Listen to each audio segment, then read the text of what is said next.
হ্যাঁ যা যা যা। আসসালামু আলাইকুম, বিসমিল্লাহির রহমানির রহিম।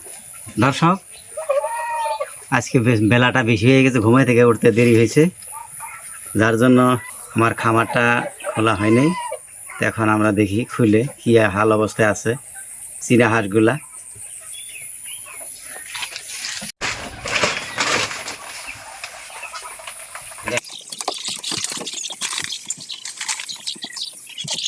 ঘরটা সাফা করলাম, সাফা করে ঘুম দিলাম। তো এখন চীনা হাঁসকে আমরা কি কি খাদ্য দিই আপনাদেরকে খাদ্যগুলোও দেখাবো। কথা হইলে দর্শক,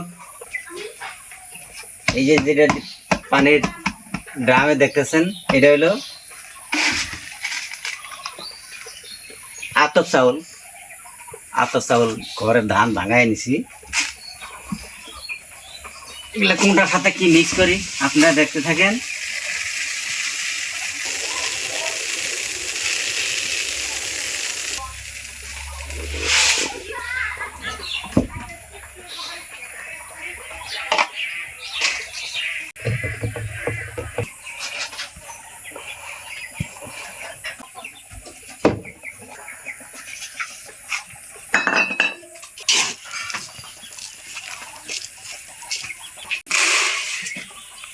এগুলা দানা দিলাম।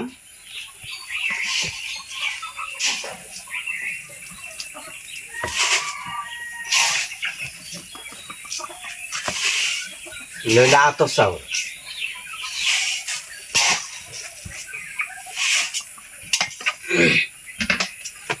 এগুলা মিক্স করা লাগে।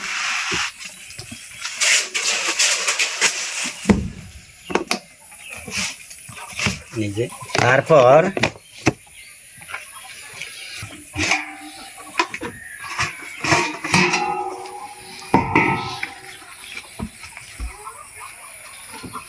এর মধ্যে আছে আতপ চাউল। আতপ চাউলের যেটা পাউডারের মতন একটা ঘুরা বাড়ায়, রবার মেলের, এইটা আর কিছু চাপড় দানা মিক্স করে নিছি।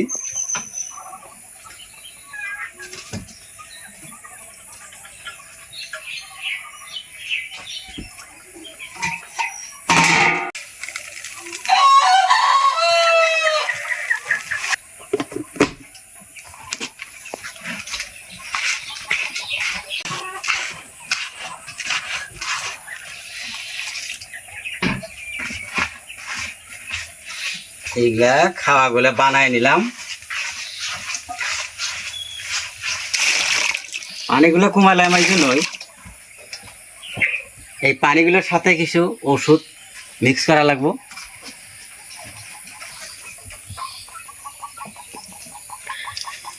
এই হাইগ্রো ভিটামিনটা এই পানির সাথে মিক্স করে দেবো।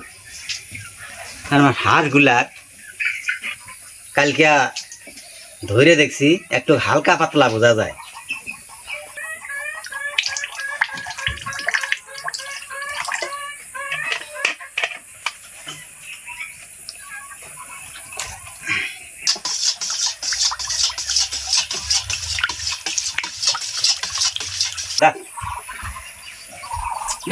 আদার খাবার কি ব্যাপারে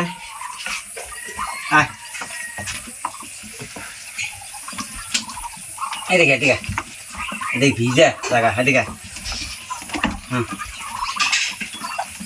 যাই হোক দর্শক, এই তো আধার পানি দিলাম ওষুধের সাথে মিক্স করে। তো কথা হয়েছে, এই হাঁসগুলা এখন ডিমের সময় হয়েছে। হয়তো ভাবতে পারেন ডিমের সময় হয়েছে তুমি কেমন করে বুঝতে পারলা? হাঁস যখন ডিম পাড়ার সময় হয় তখন অটোমেটিক হাঁসগুলা উড়ে বেড়ায়। যার জন্য বললাম যে হাঁসগুলা ডিমে আসবো আর কি কিছুদিনের ভিতরেই। যাই হোক,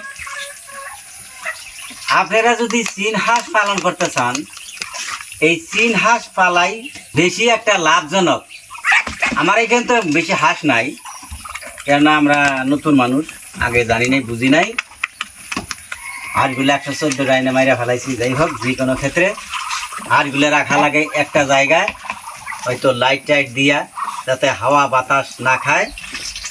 আমরা সেটা না কইরা একবার যখন এই আমরা হাঁসের বাচ্চাগুলো আনছি 114টা বাচ্চা, এই ঘরটা কিন্তু চাল টাল সব লাগানি, এগুলা সব কাঠ টাট তক্তা লাগানি আসিল, কিন্তু মেন কথা হলো বেড়াগুলো আসিল না, যার জন্য আমরা দিনে আইনা এই ঘরে রাখছি।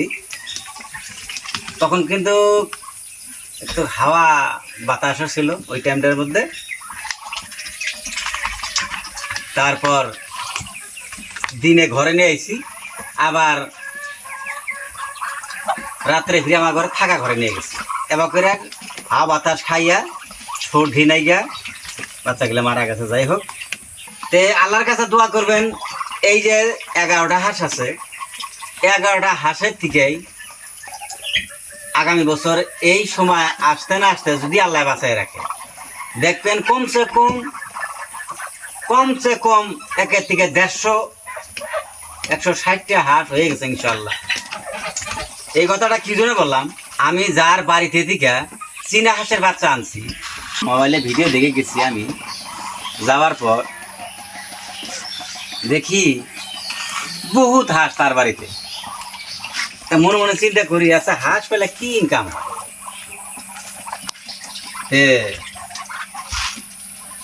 একদিন থাকলাম, খাইকা আবার বাচ্চাগুলো নিয়ে এলাম, আবারও গেলাম কি একটা দরকার আর কি, দেখ ওষুধের জন্য হোক আর একটা যাই কিছু দরকার হোক গেলাম।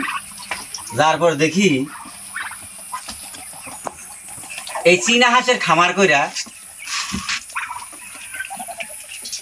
বেডিকে MBBS MD বানাইছে।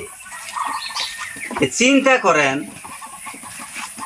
একটা বেডিক যদি MBBS MD বানানো যায়, তাহলে এই বেডিটার পাশে কত লাখ টাকার দরকার সাধারণ মানুষ। যাই হোক, হয়তো ভাববেন যে আচ্ছা কিরম করে হাঁস পাইলা বেডিক MBBS MD বানাবার পারে।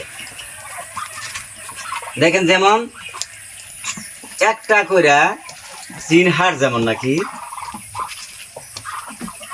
10টা 15টা 16 17 18টা 19টা অব্দি 20টা অব্দি ডিম দেয়। শোনা মতো যার বাড়িতে থেকে আনছি উনি বলছে আর কি। তাই যাই হোক, এগুলা বাচ্চা দিয়া একটা করে হাঁসের 10টা করে ধরলাম, 10টা করে। যাই হোক, এগুলা 2বার করে ডিম দেয়, বাচ্চা দেয়। একবারে যদি 10টা বাচ্চা হয়, তো 2 বাতে হইতেছে 20টা। আমার দৃষ্টিতে দেখবেন। আসসালামু আলাইকুম।